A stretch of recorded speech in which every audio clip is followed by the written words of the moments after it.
morning there. Hey there. Yeah, it's a beautiful day in the neighborhood, you might say. It was nippy this morning, though. It really was. Yeah, it's a little nippy. It was a good weekend, though. Had a good weekend. Got to do a little riding. In the rain? Did you go out and ride in the rain? We was dodging raindrops. Oh, yeah. Motorcycle riders don't care about the rain. Well, I guess that's why when I was a motorcycle rider, when I had a motorcycle, I hated riding in the rain. Didn't want to get anywhere near it. Well, you know, once you leave the driveway, the adventure begins. Yeah, my problem was, I understand what my problem was. I know that you, when you go riding, if it starts raining, you're prepared. I mean, you can, if rain comes, you're ready for it. I was never ready. Never had the proper. Well, you know, never had the proper wear. I just would, if I was riding on an interstate, I would get up under the overpass and get wet. Well, you gotta every now and then you have to stop. I don't put on nothing special.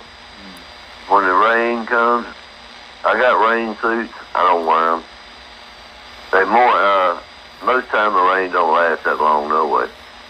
But the trick to it is, if it's raining before I leave the driveway, then I don't go. But if it ain't raining, once you pull out that driveway and head off on your mission that you're off on, then you don't come back till you finish. That's the deal, But when you got a windshield and the fairings on there that you can, it don't beat you up too bad, works out pretty good for you. Now, I don't put on a big heavy leather coat, none of that stuff, but I stay warm. And I rode to Danville Saturday and messed around a couple hours and come on back.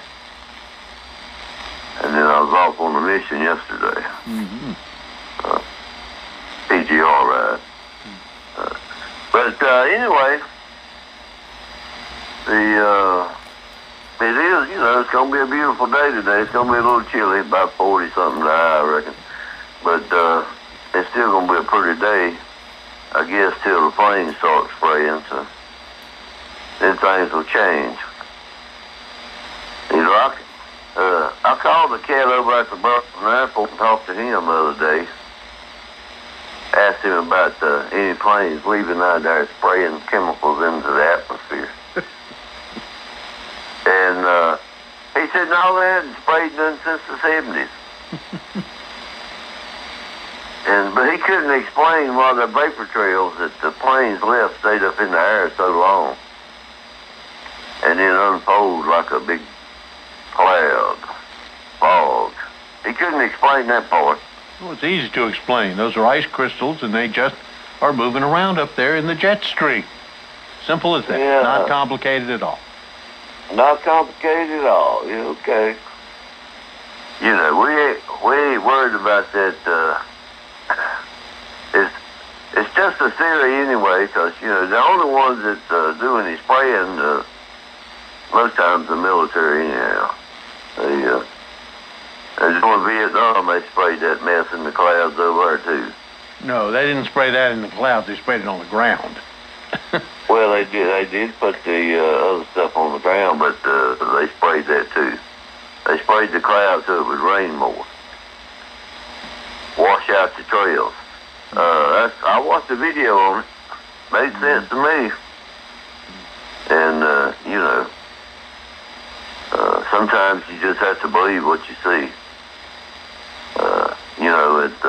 As a theorist, which I am not a theorist, if I tell something, it's something I've seen, physically seen myself. And, you can form your own opinion on it, on what you believe it is. And I don't have a problem with that, and I'm sure y'all don't either. But, things is changing fast in the United States. Now, we got seen a post where in Dearborn, Michigan, they was taking the American flag down on this big pole, and they put the Somali flag up on it.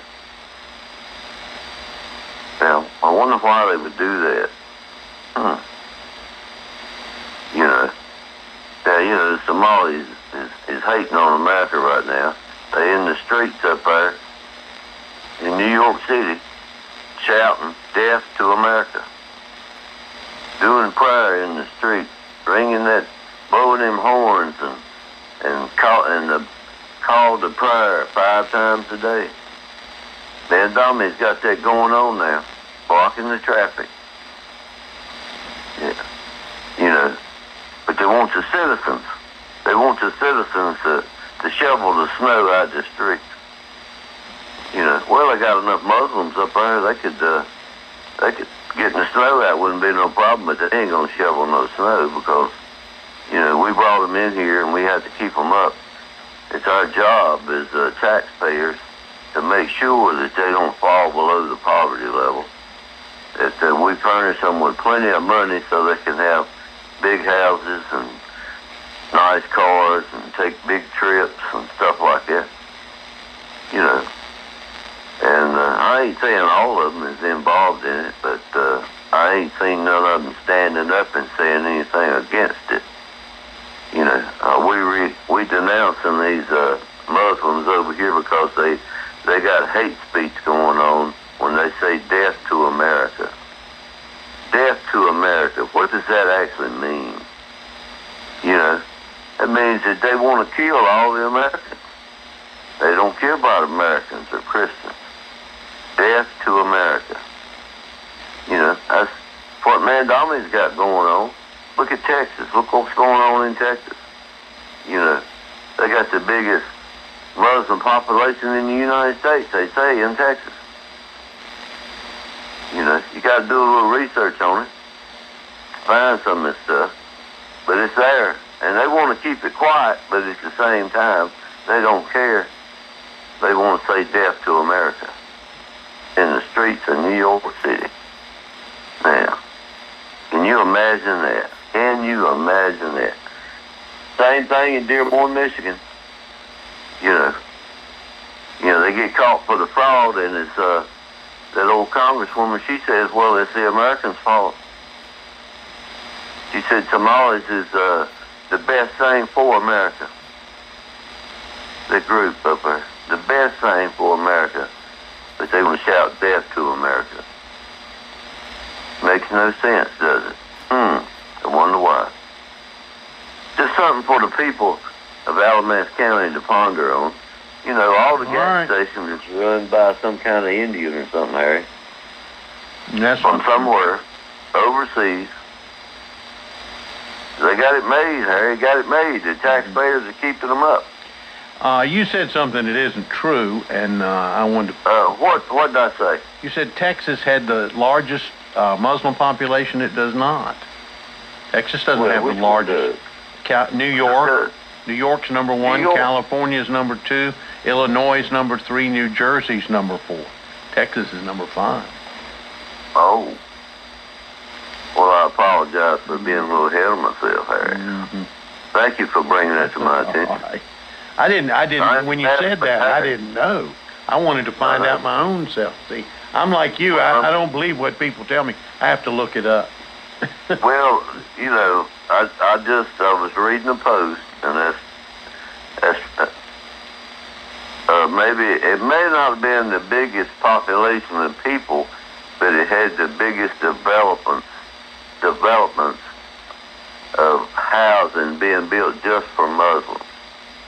No, I find that hard to believe as well. So. Well, that's what they were talking about. All right. But look, and my theory may be a little bit wrong. It may not be 100% right, but it don't have to be. What it has to be is a sound that should alarm everybody that's a tax-paying citizen in the United States, especially Alamance County. Because sooner or later, I don't know when it's going to happen, but sooner or later, there's going to be a lot of violence going on. Well, we got a lot of stuff going on right now. fires and all kind of stuff.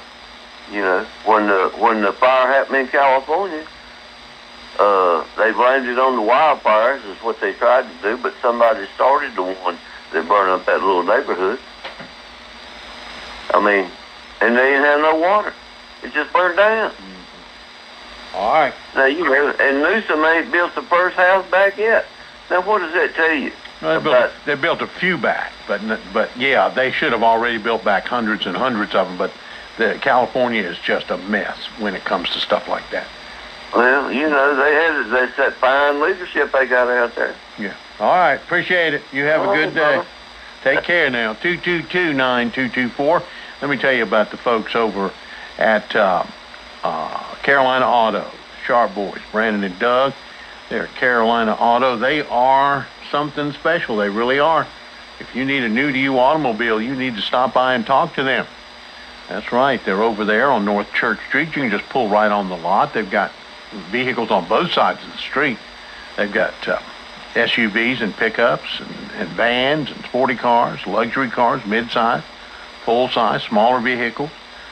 If you want to talk to them about what you're looking for, call them, 336-227-8537. Tell them what you're looking for. They'll tell you to come on by. They've got dozens of vehicles, good solid cars you can drive every day and depend on, and the price is right. You'll love the prices. Suzanne and I just got our 10th vehicle from them. But I got to tell you, I love this little car. I really do. It's got so many wonderful things about it that I like. I just love it. It's a little Hyundai Tucson, just a great car. And I haven't, all the things that you when you get a new to me vehicle, have to get used to it. And some of the things that was doing were very unusual, and I had to figure out how to make this work or that work or whatever. The other day, I'm driving down the road, and I hear the telephone ring. Now it's not in my pocket. It's a telephone that's in the car.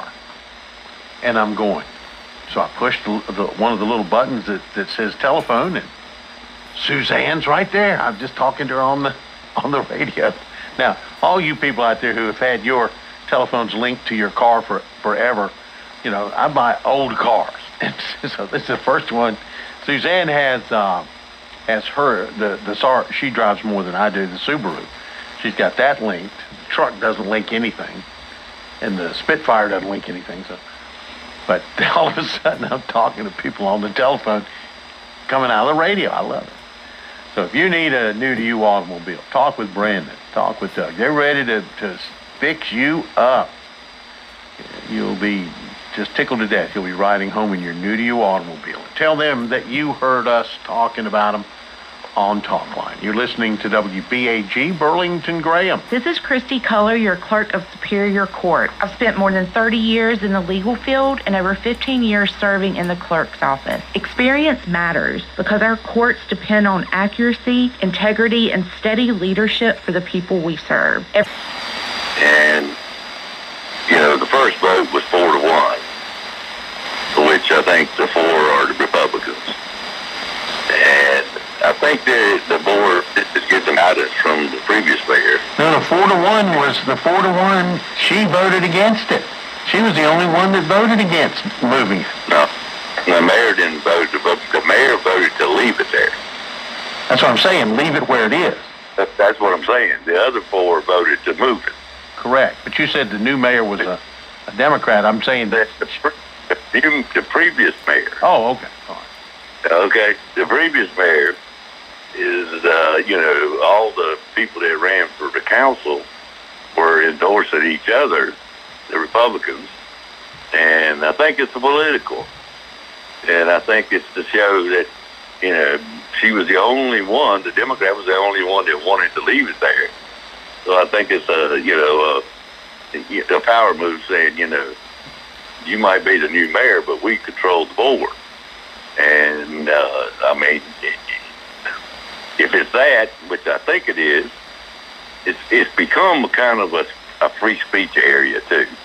And, like the other day when I was down there was some families, out there with their kids and the signs saying leave the park where it's at, which is nothing wrong with that. But, it's an eyesore right now. And, I think you could pump that foam under that thing and bring it back up. And then paint it and fix it. But they were talking about they were spending $15,000 a year to maintain it. I don't know who they're getting to maintain it, but it's just a few flowers around. It's not any mowing or anything like that. It's just flowers in there. And I would think you could maintain them flowers for a lot less than $15,000 a year. But of course, like you said, they're going to take up 15 parking spaces, move it, and and pay more. But I think it's a political move. I think it's, we're going to show this Democrat that they can't. That we're going to fight against it. And it's been more than this instance that's come up. There was a little thing about letting the people speak. That came to the meeting. Let them speak. Before at the beginning of the meeting, and then the mayor said, well, that's fine, because, the people didn't want to wait until the entire meeting went on. And then, of course, they voted that down, and they voted again, and then finally voted to let them speak. But, it's just a thing of, if you want it, it's not going to happen. If we want it, it's going to happen.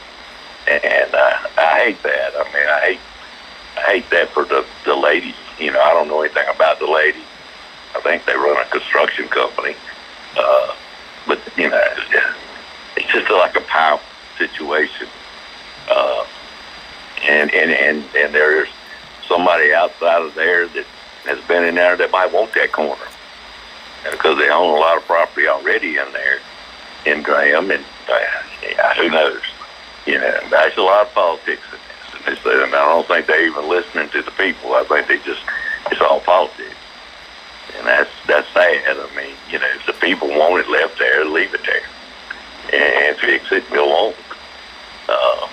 But, this is what happens sometimes.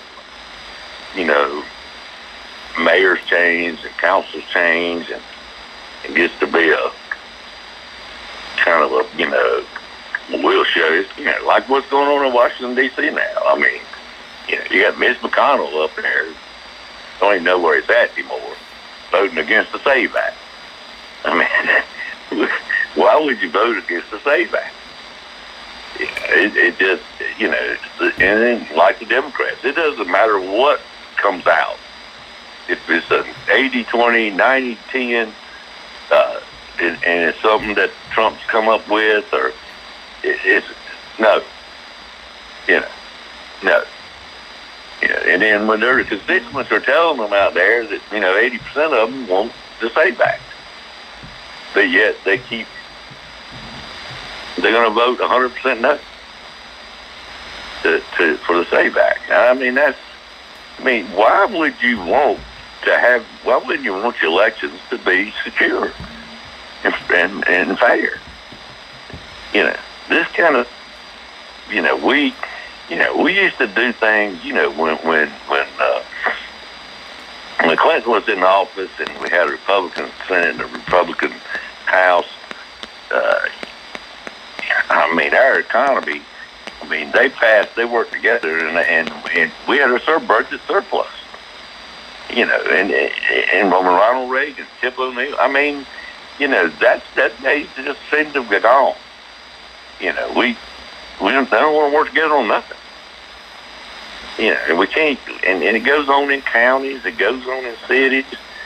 And it's not what your party wants. It's what the people want. And I think they just get tied up in this. This is what the party wants, what we want up here. They ain't really paying attention to their constituents. They're not at all. Because I know that there's, a ton of people in Graham, both Democrat and Republican, that say, why not leave it there? But, I think they should ignore that. I don't understand it. Me either. That's what I'm getting. It doesn't make any sense that the people that put you in office, are telling you they want to leave it there. And it's like, you put me in the office, I don't care. I'm doing what I want to. Yeah. All right. And the next time he comes around, they'll put him right back in office. Yeah. All right. Appreciate it. Thank you. All right, Take thanks. care. The Sesquicentennial Park, they want to turn it into something else. You know, they want to buy the building on either side of it and the alley in the back and turn it into something else. And that there are the powers that be in the area know about that, and they want to go along with it. That's what it seems like is going on. I don't think it's petty politics at all. You know, I don't think, Commissioner Hall would have ever changed his mind if it hadn't been something there, because he was on the other side of the issue, wanted to leave it there, and then all of a sudden he's leading the charge to move it. And it's, the meeting that I went to, they were talking about how much it was going to cost. Now what they're talking about is moving the park at a greater cost. If it's going to cost more and take away parking places, why not just fix it where it is? Spend the money to fix it where it is. It'll be a whole lot cheaper than it will be to move it. Because this plan that they're talking about is more expensive than what they were saying it was going to cost to fix it. Now, when you go to Graham and look and see what they did with that intersection right there on Hardin Street, Elm Street, roundabout they put there, if you see that, you will see that whoever is making some decisions here does not have any sense at all. That roundabout needs to be shown to the public.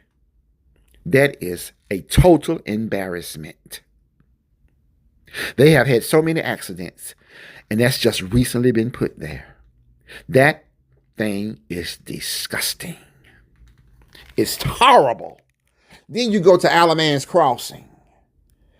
Lord have mercy. If that ain't the biggest mess, people don't even like to go over there. That's a sorry-ass construction. Y'all don't have a bit of sense to know how to do shit around here. You some dumbass fools. You're dumb as hell. And that's why everything is falling apart. You got the dumbest people trying to make decisions, and it ain't gonna work. The crooks are in office. All you got in Alamance County is a bunch of damn crooks in office. They better get their goddamn ass out before the Most High steps in and annihilate all of these stupid ass fools that y'all got running this country.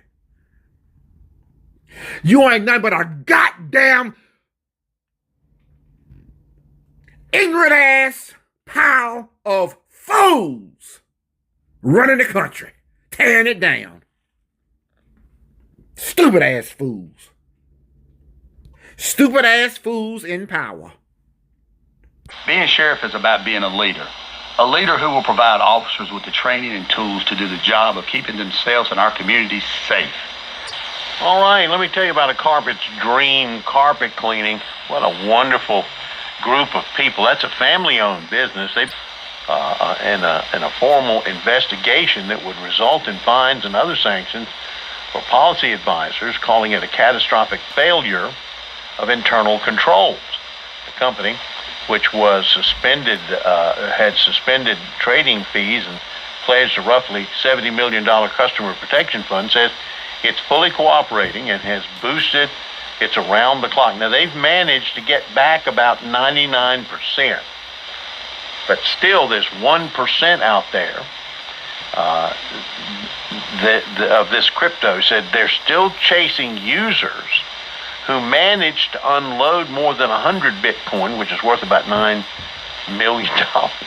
So they've gotten back 99%, but that means there's $9 million out there running around that they don't know if they're ever going to get back. Now, the thing that I think is so amazing about Bitcoin is that if you, back when they started in July of 2010, Bitcoin you could buy your first Bitcoin in July of 2010. Suppose you had bought $100 worth of Bitcoin on the day that it opened up in 2010, and you didn't do anything with it, but you just kept it in your little Bitcoin bank there and didn't do anything to it. How much money, think about this now, how much money would you have right now? You spent $100 in 2010 when Bitcoin first started. That was their first day in July. And you had spent $100 and you just put it aside, didn't mess with it, didn't do anything, just forgot you had it, just left it in your wallet or whatever it is that you put it in. How much would you have today? Now, some of you out there saying $1 million. No, more than that. $7,964,000,000. It's almost $8 billion on a $100 investment. Tell me that ain't something special. Good morning. You're on Talk Line. Yeah, Harry, can you tell us about occasions spent in Soul Food Friday night? What about it? Okay, okay, great. They decided they didn't want to talk to me. Good morning. You're on Talk Line. Morning, Harry. How are you? Glad to have you along. You there? Yeah, I'm right here. I was just laughing. Somebody called to ask me about occasions and then hung up. So I didn't get to say what I wanted to say. So. They didn't have their ducks in a row this morning, did they? I don't know what I guess they were just fooling around on the phone. What can I say? Okay. That's all right. Well, we have another bright, shiny day. People up north are froze cold as a popsicle. They got some of them up there gonna get over 2 feet of snow. Good, they love it up there. I mean, they're ready for it. They got stuff that can push that around. We can't push around that much snow. No, these last 2 snowstorms we had right here shut us down pretty good. You know, I was over at I go to Carver's. Again, I like to do business with people that do business with us. I go to Carver's on, Suzanne and I go on Friday. I go on Saturday morning and Sunday morning for breakfast. They're right next to Carver's, right back up against a bank that's right behind those businesses there where they put some of that snow. It's still there. After all this time, there's still a little pile of snow there, so it's waiting around for some more. You better watch out. Well, you know, they had ice back in the olden days. What they'd do, they'd have a big old barn, and they'd go out to the lake when it was, you know, as cold as it's been lately, and they'd saw off blocks of ice, and then they'd put it in big old wagons, haul it in there, and they'd cover it in sawdust, and, you know, they'd pile it up to the ceiling, and they would have ice for most of the summer. And you get a big block of ice. I spent a little time in an ice house, and a lot of times your fishermen would come and say, look, I want a 10-pound